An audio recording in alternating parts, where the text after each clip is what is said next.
Hello and welcome to the Wendell Effect. My name is Brandon Wendell and I'll be your guide into the energy futures markets for the week of June 4th. So we'll go ahead and kick this off. Just reminding you, we are not broker dealers and investment advisors. We're going to look at this information from an educational standpoint only, not telling you to buy or holding particular securities, giving me personalized recommendations. There's always risk of loss. Do not trade with money you cannot afford to lose. And we are not subject to trading restrictions. So we got a position in a security, initiate one at any time. Please stay in touch with me. Hit me up with an email if you got any questions, brandonwendell.cmt@gmail.com. You can also find me at TraderBdub.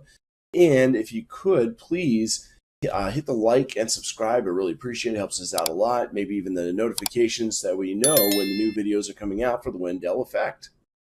So on to the energy markets for the week of June 4th, as my face is in the way there. Anyway, we start off with the dollar indexes. That obviously has a big impact on these markets as well, but we are going flat after we hit weekly supply. We had a low that was below 40, which means no new highs to be made, and that the supply should hold. We may just go a bit sideways. If we're going to drop, it should happen pretty quickly. And you can see we had a bit of a retracement from that weekly and daily supply zone, only retraced 38%. So that's a very weak retracement. It could cause us to push back up to our next target of 105.50 area, which is the next area of supply, but I doubt we're going to be able to push through that this week. As a matter of fact, we could go a bit sideways, leading to some chop in the commodities markets as well. Even looking at the 4-hour, we did bounce off a demand zone at the 38% retracement, but again, as we start to move back up, we lost a little momentum, so we'll have to see if we can regain that momentum. When we break the previous high here at 104.69, 104.70, we need to be higher in momentum on the RSI. If we have a lower momentum as we're trying to make a new high, that's divergence and could cause another pullback as low as 103. So keep in mind, as we come up to retest that high this week, if we do, we need to have extra momentum. If not, it'll be a false breakout of supply and then a retest of 103. On to crude oil, not much to see on the weekly chart. We had a positive divergence, a little push to the upside, but overall, we're still pretty flat. And looking at this week, historically, 80% of the time, it moves up in the last 10 years. So we're in a little bit of a bullish week before it goes down and sideways. The average return is about 1.5%.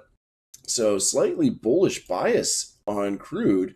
However, you can see we gapped up. This is today, as a matter of fact. We just opened up and we got a little bit of selling pressure as we went deeper into supply. So that's the biggest problem, is we had this downward momentum. We retraced over 50%, but are stalling out in supply there. I see that we're going to be a bit choppy and a little bit weak. Again, with the US dollar being choppy as well, this usually moves opposite the US dollar. So if the dollar does start to depress a little bit, you should see some gains here, but I don't see us getting through that supply zone this week. Maybe doing a little choppy and pushing up into the 76 area, basically. And you can see on the 4-hour chart, we gapped up into supply, origin of that selling pressure, and are currently closing that gap. I don't know if we'll close it completely.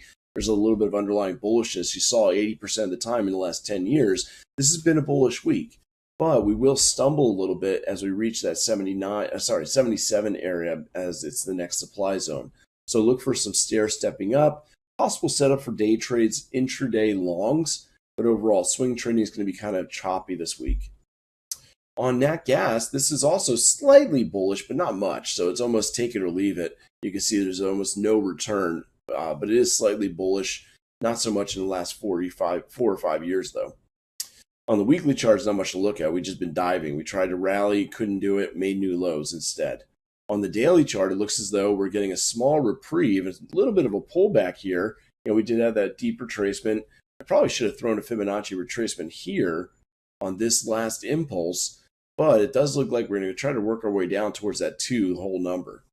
So definitely weakness here. You can see that we're making lower lows and we're going below 40. It's just very weak altogether. So just these arrows are showing the impulses were hit on this measured move. We had impulse, correction, impulse, hit target 1, target 2, overshot target 3. So there's definitely a lot of selling pressure here. We're likely to move down to the next target, 2.07, very quickly this week. If anything, we might retrace to this 2.280 area before we drop. Looking at gasoline, 70% of the time over the last 10 years, this was slightly bullish, a little over 1.25% to the upside average return. So we've been stuck in a sideways kind of widening, broadening formation, if you will, or megaphone, if you want. And we're going to move to the upside, but dying off a little bit. We really don't have much momentum. We're below 40, above 60. So we're back and forth. This week, though, it looks like we failed to reach the bottom again after we made a fresh low. So that's slightly bullish. If we do get some more bullish pressure, although you can see we opened up this week, gap up, and started to fill some of it, but we should be able to push a little bit higher. Looking at the 4-hour chart, you can see why we started diving from the supply zone, but I wouldn't be surprised to either close the gap or come close to closing it and then bouncing up towards the 2.64. So there's definitely enough momentum to keep going after a small retracement first.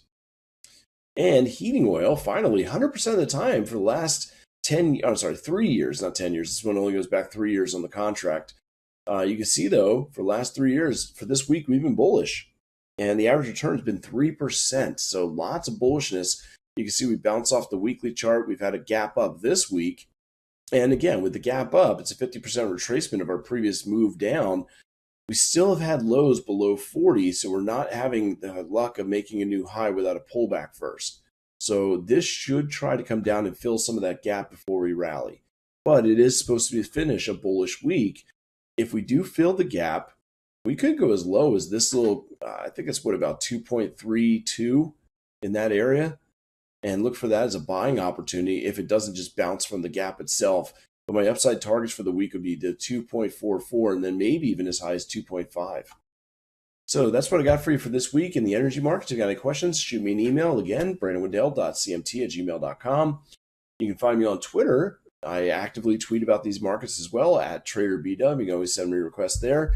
And if you could, please hit the like and subscribe as well as the alerts. Helps me out a lot to keep going with the Wendell Effect. I want to thank you for being here and appreciate your time.